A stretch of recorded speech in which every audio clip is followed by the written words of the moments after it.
Welcome to Goodfollow presented by DraftKings. I am Logan Hackett, and today we are talking to the 2022 Gatorade National Player of the Year, USA U17 World Cup co-captain, U20 World Cup bronze medalist, and current member of the U23 national team, plus NC Courage's very own Riley Jackson. How are you, Riley? I'm great. Super excited to be here. Thanks for having me on. So happy to have you. And, I'm so fascinated by all of the success that you have had at such a young age. So I want to dive straight into it.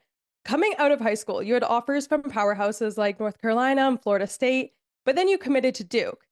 Now, instead of doing all of that, you decided to go sign in the NWSL when you were just 17 years old. So I'm so curious, what went into the decision to go to the NWSL instead of going to college? It was the hardest decision of my life. I always say that. I was blessed to receive so many amazing opportunities. Obviously, it wasn't easy getting those opportunities. So I was super excited to, you know, I always had the plan to go play in college because at the time, that's what everyone was doing. The main reason I decided to sign for North Carolina is I had trained with them a couple times in the summer, and I just immediately fell in love with playing here. The second I stepped on the field, I didn't want to get off. I actually, it's kind of a full circle moment. Sean was the coach. Sean, Nathan, and Vic were all on staff at my very first national team camp when I was U15. And that was right before COVID. So that camp happened, and then our cycle got cut short. So they were never on staff again at any of my national team camps. So I was already familiar with them. And obviously I was getting recruited by UNC. So like I knew Damon, Sean's brother, and I just love the state of North Carolina. Like obviously I was getting recruited by UNC and Duke, and I committed to Duke. So it was kind of inevitable that I was going to end up in North Carolina. But for me, like my biggest goals have always been just to get better every single day. And I felt like in this environment, I was just getting pushed to my max. And for the small week that I trained here in the summers, I felt like I was a completely different player when I left and went back to my home environment. And the main thing for me, the timing of my signing, I was actually going to visit my Duke coaches while I was training here. And before I went to go visit my Duke coaches one day, Sean called me into the office and was like, "Hey, like we want to talk to you. Just bring your dad." And so I was like, "Okay, like this is kind of weird timing." And so I went in there and talked to him, and he basically presented this whole idea of signing me, and I was just blown away. I was like, "Oh my gosh, I didn't even think this was a possibility for me." And sorry, I need to backtrack because this story has so many layers. But I know, I love it. the reason I even had the meeting with Sean is I was supposed to be training with Courage the whole week. And I had had a stress fracture earlier in the year in like about February. And I was training with them in July, and I had healed and was recovered and playing, but I was still in a little bit of pain. And I was like, I can't keep playing on this. So I needed to go home and go see the doctors again. And so the reason I was going to visit my Duke coaches and see Sean on that day was because I was actually ending up going home rather than staying the whole week. And so he was like, before you go home, before you go see your Duke coaches, like come in and talk to us. And so I was like, okay. And he presented this, and I was like, whoa, like I'm injured. Like I have so much going on. Like this is really crazy. I have to finish high school. And he basically was like, no, like we want to invest in you. And that made me feel like really cared about, because I was like, I can't even play right now. Like I need to get surgery, all this stuff. And so I just felt like the club really cared about me. And I felt like the girls really cared about me. I felt like I fit right in with them. And that was a big thing for me. I was so much younger than all the girls. So training here, I was like so nervous and shy. And just the way that they welcomed me into the environment was amazing. And I was just like, obviously Duke, amazing people. I still have friends there that play there. Robbie, it was such an amazing coach. Sad he retired, but it's still awesome. Like their success last season was amazing. So that opportunity was also great. So I was like, oh, what do I do? But my dream from day one was always to play pro. And I was like, I can't pass up this opportunity. And one more layer to the story. Sorry, I'm like rambling. There's so much. At the time I was 17 and the draft was still a thing. So once I turned 18, no matter what, even if I went to college for a year, I was going to have to go into the draft. And so the like choice that I had to like sign for North Carolina was a big thing for me, because I didn't want to get drafted to another club where I maybe wasn't going to like the coaches as much or fit into the style of play. And like I didn't know if they really like cared about me the way that I felt cared for at North Carolina. So just all those factors made it seem like a good decision for me. And now I'm super happy that I made that decision, obviously, and took a lot of faith and praying. So very happy with where I'm at.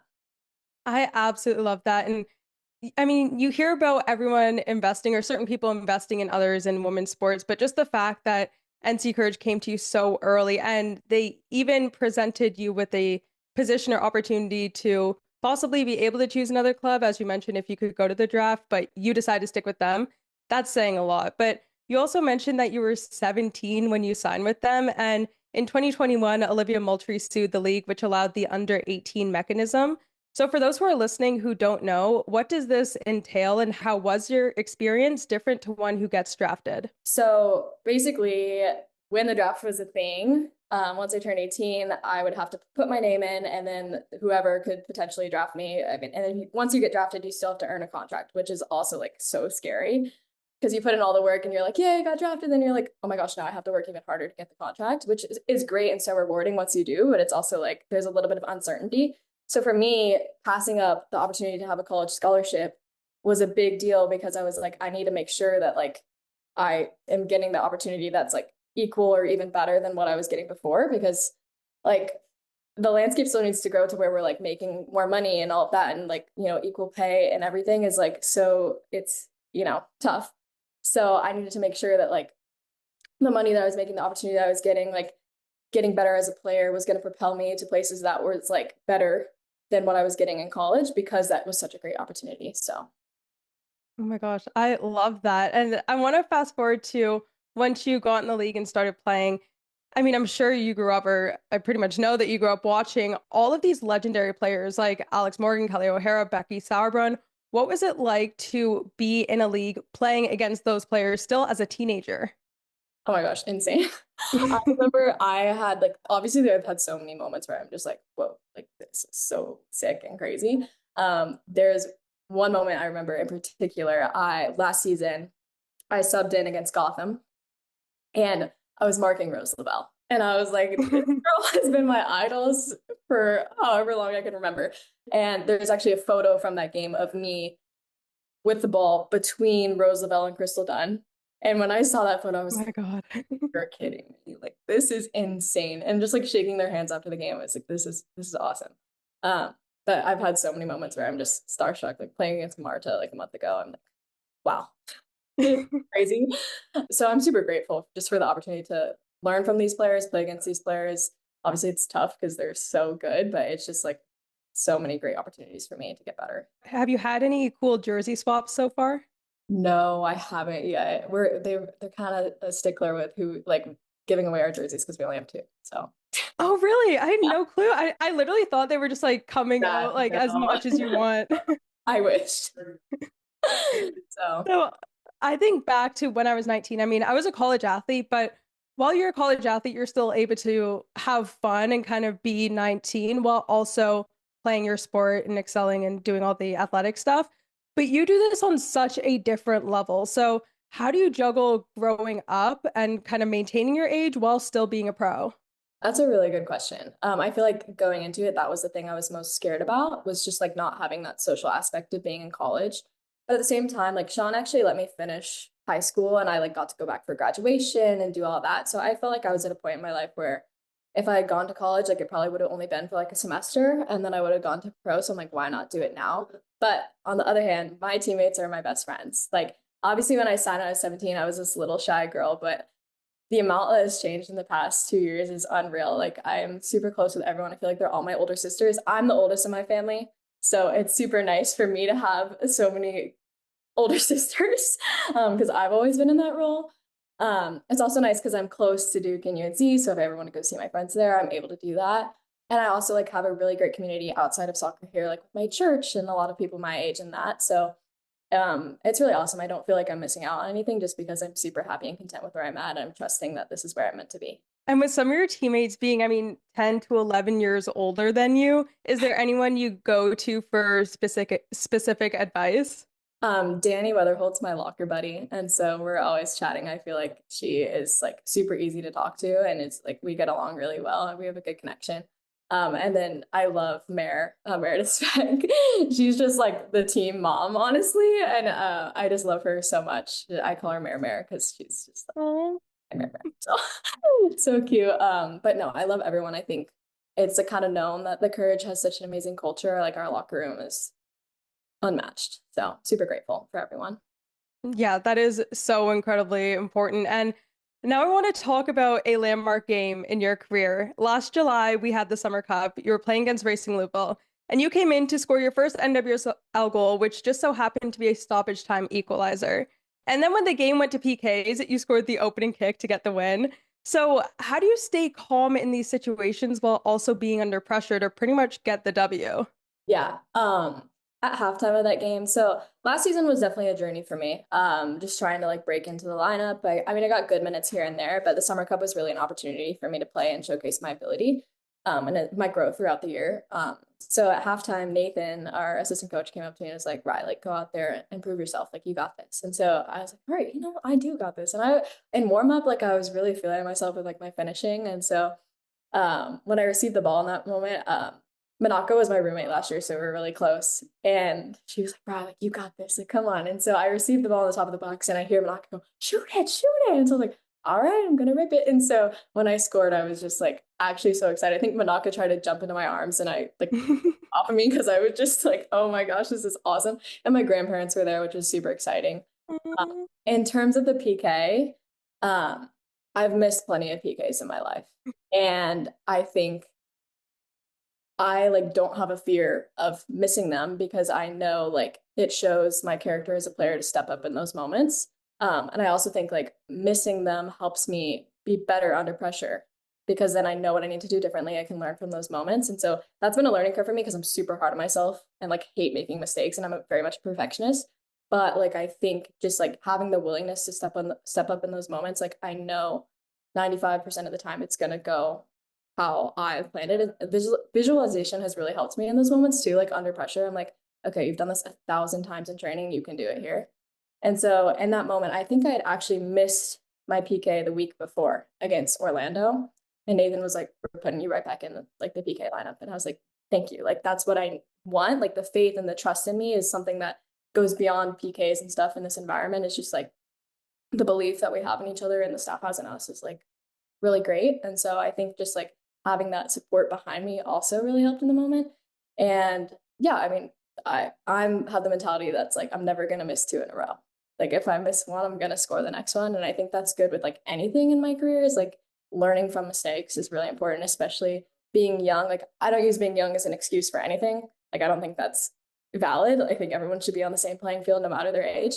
But I think it is important to give myself some grace and learning and growing as a player. So Absolutely. Oh my goodness. I feel like the next generation could definitely learn so much from you. I mean, just hearing you speak right now, I'm retaining everything, and I'm not even a soccer player, but I have to say, I love, love, love how you go about everything and your mindset. And I've noticed that you have some writing on your wrist tape during games, but I have not been able to decipher it. What does it say? okay, so it says RTF with a little heart. It's something I started doing in high school with my high school team because my dad was my high school coach and we won the state championship my freshman year. So I just have like a special association to that time. But it means remember the feeling. And I write it every game. And I think it serves as a reminder because I think it's so easy to get caught up in like the pressure of a game and like what's going on, what's not going your way. And so I think it's super easy just to remember or look down at your wrists and like have that little reminder of like the joy and why you play and remember why you started in the first place. So I think that's something that just really helps like center and ground me. And then I recently started adding 3 F's to my wrist tape because my dad's super awesome and super cheesy. He's an English teacher, so he loves like all sorts of quotes and stuff like that. But he's been telling me like fun, focus, freedom, because I think, like I mentioned, especially stepping into a newer role this year on the team, playing more minutes, I think it's hard to get focused on to get the tunnel vision of like what isn't going your way, I guess. And so just like remembering the joy and the fun in the game is the most important thing. And that's like the advice that I give to like younger players when they talk to me and they're like, "Well, what do I need to do?" I'm like, have fun because that's when you're playing your best. And that's what I've noticed about myself is when I'm playing with freedom and fun, that's when I'm at my best. So this is like a little reminder of just like take a deep breath. You're here to have fun. I love that. I feel like that having fun is so misinterpreted because Yeah. even when I was playing, I mean, everyone was like, go out and have fun. I'm like, I can't have fun. I have to be focused. And as Yeah. you said, I'm also a perfectionist. So it's so hard when things don't go my way. And I feel like I'm still kind of learning how to deal with that. But it is true. Having fun, you let loose and you're not really thinking about anything. That is the best recipe to have a good game. But when I was looking into some of your background between NWSL and national team, you are being referred to as the future of US soccer. So, how do you handle all of the pressure while still being able to perform? That's a good question too. I think it's really helpful to talk to your teammates, and just like have that belief in yourself. Like I have learned to have 100% confidence in what I'm capable of. And I also think like my faith has helped a lot in that and the pressure because um, I know that things aren't necessarily always in my control. But my last question when it comes to your careers, you have accomplished so much already.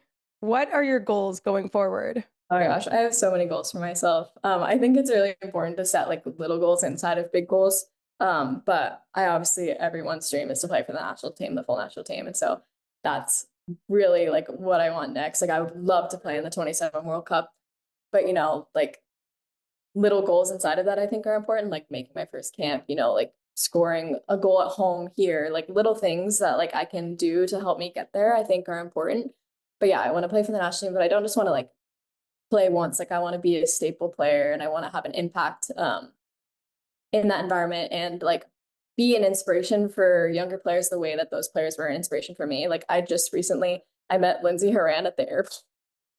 We were in San Diego and I was like, because I'm close to Jaden on my team. And I was like, Jay, please introduce me to her. And I was like having such a fangirl moment, but like that's what I want to be one day for younger girls. Just have that inspiration factor. I also would love to play in Europe at some point. I'm super happy with where I'm at right now with the Courage, but would eventually, I hopefully have a long career ahead. So I'd love to experience different things in soccer and life. So.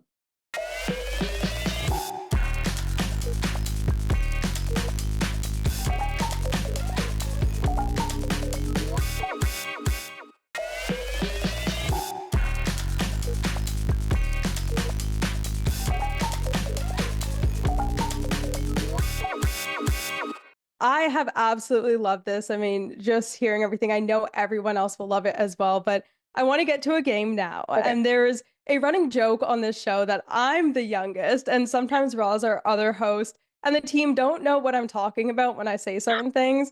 But now that we have you here, I want to play a Okay. game of In or Out Gen Z edition. So are you I'm ready? probably so bad at this game, but okay. I'm like not on TikTok or anything, so I feel like I'm really bad with trends too. So Oh, really? Is yeah. that by choice? Yeah, well, I gave it up for Lent a couple years ago and I haven't gotten it back. And I'm like, good because I'm actually, going to bed at a decent time now. So That was actually a conversation we were just having. I can't delete TikTok because it's my job, but I'm trying to scroll a lot less because I feel yeah. like my brain is just withering away here. But the first topic is actually huge on TikTok right now. Oh, yeah. Do you know what a labubu is? No, I could. Oh, it's like these little, oh gosh, it's like a troll looking doll. Okay. And I'll find a picture Yeah. on my phone and people are attaching them to their purses, but they're kind of I feel like scary. I've maybe seen it, but I feel like maybe one of my friends has one. And Probably. I would not doubt that. They look like this. yes, I've seen that. Yeah. Do you think they're in or out? Personally, I wouldn't have one, so I guess out. I agree. They're too scary for me. The Yeah. next one is wearing pimple patches in public. I guess in because I don't judge, but I wouldn't do it. I agree. Personally, it's more of a nighttime thing for me. Yep. And then next is skinny jeans. Out. Yeah, Agree. What about barrel jeans? out. I Agree have with that really as well. long legs, so they would look so stupid on me. And then high-waisted bottoms or low-waisted? Because low-waisted are in right now, but some people prefer high. I like low-waisted for sure. And what about slick backs? I do like a good slick back. It's hard in the summer here because we get so sweaty, so I like wash my hair a lot.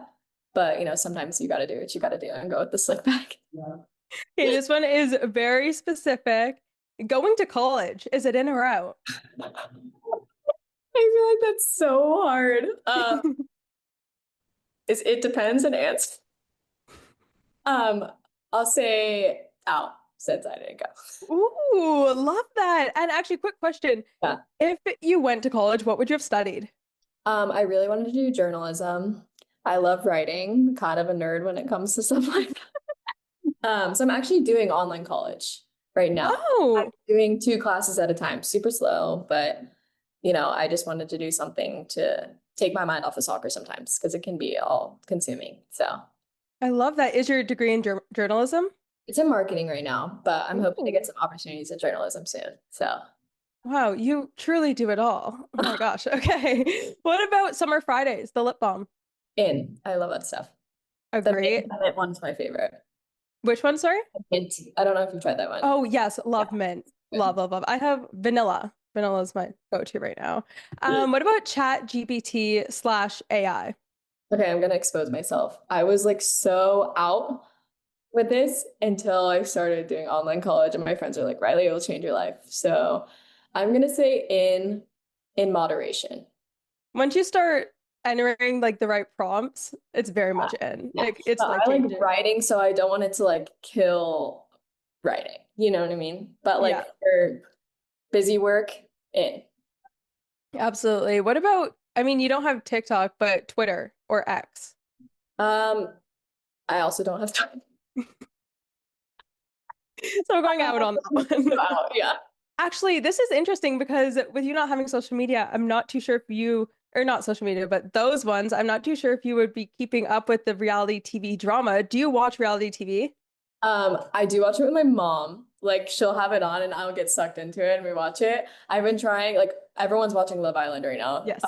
But I haven't had time because I'm into like 4 week summer courses, so I'm just like crammed with work. But I'm really sad about it because I love hearing everything and I wish I could keep up with it. But That was going to be my next question. I'm pretty sure the rumor is one of the people on it lives in my apartment building. So yeah, Oh, interesting. Oh, I'm okay. gonna We're be on the gonna, lookout. yeah, for sure. Maybe ask them some questions. I mean, Yeah, I don't know. And what are the last ones? How do you do your hand heart? I'm really curious. here. Okay, yes, I do the same, but there's the people who do like Yeah, these no, things. I couldn't figure that out with my fingers. I don't know. No, I feel like it hurts. Like that's not right. Yeah, You said you don't judge, but what about judging people based off their zodiac signs? definitely not. I don't really know much about that. Like some of my teammates are really into it.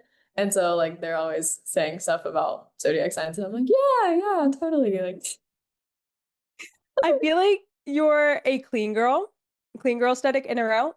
in for sure. Yeah, Yeah. absolutely love that. And then last question, actually second last question. What are your Gen Z hobbies outside of soccer? I don't know what is like considered a Gen Z hobby, I guess, but I do a lot of yoga, hot yoga. I guess that counts. Oh, I love it. The studio is like a couple steps from my apartment. I like reading a lot. Summertime, like pool, beach. I love the beach. And being on this team has gotten me into drinking coffee. So I recently bought like the Breville nice espresso machine. So I'm like trying to figure out how to be my own little barista at home. So that Breville machine is so hard to use. I have oh, one. My mom and I were like, oh my gosh, this is going to be life changing. We're going to no. have people over just making everything. We cannot figure it out at all. I've wasted so many beans. It's really sad. Yep. And lastly, before you go, what are your top five emojis right now?